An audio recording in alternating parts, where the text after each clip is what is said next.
सामाजिक कार्यात कार्यरत असलेली संस्था म्हणजेच रोहिणी फाउंडेशन दर्यापूर तर्फे श्री गाडगे महाराज मिशन मुंबई द्वारा संचालित श्री संत गाडगे महाराज बालगृह येथे महाराणा प्रताप यांची जयंती मोठ्या उत्साहात साजरी करण्यात आली। सर्वप्रथम रोहिणी फाउंडेशन दर्यापूरचे सचिव निलेश पारडे यांनी महाराणा प्रताप यांच्या प्रतिमेला तिलक लावून हारार्पण करण्यात आला। त्यानंतर निलेश पारडे यांनी आपल्या मनोगतात महाराणा प्रताप हे सिसोदिया राजवंशाचे राजा होते आणि मेवाडचे 13वे महाराणा होते। ते आपली वीरता, शौर्य आणि मुघल साम्राज्याच्या विरोधात संघर्षासाठी परिचित होते। त्यांचा जन्म 29 मे 1540 ला मेवाडमध्ये झाला आणि 19 जानेवारी 1597 ला त्यांचा मृत्यू झाला। उदयसिंह यांच्या मृत्यूनंतर महाराणा प्रताप यांना 1 मार्च 1572 ला मेवाडचे राजा यांच्या रूपात राजा घोषित करण्यात आले।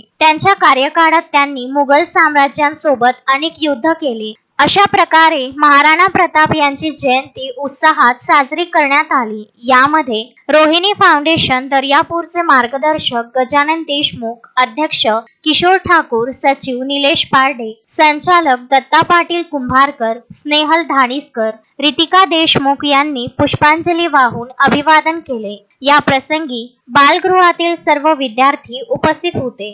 आज आपण ज्या महान व्यक्तीची जयंती साजरी करत आहोत, असे महाराणा प्रताप यांनी आपल्या हिंदुत्व आणि धर्मरक्षणासाठी कित्येक युद्ध करून आपल्याला धर्मापासून किंवा आपल्याला धर्माच्या व्यतिरिक्त धर्म परिवर्तन न करण्यासाठी त्यांनी प्रोत्साहित केले आहे। त्यासाठी ते अमर झालेले आहेत। त्यांचा एक विशेष म्हणजे इतिहासात फक्त एकच लढाई दिली आहे की हल्दीघाटची जी लढाई आहे ती त्यांनी लढली आणि मुघलांशी जिंकली।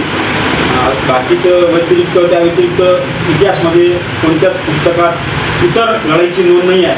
पण तरीही त्यावेळेस जे धर्म परिवर्तन मुस्लिम जे होते शासक, त्यांनी प्रत्येक हिंदूंना एक धर्म परिवर्तन करा किंवा मग मृत्यूला सामोरं जा अशी एक फतवा काढला होता।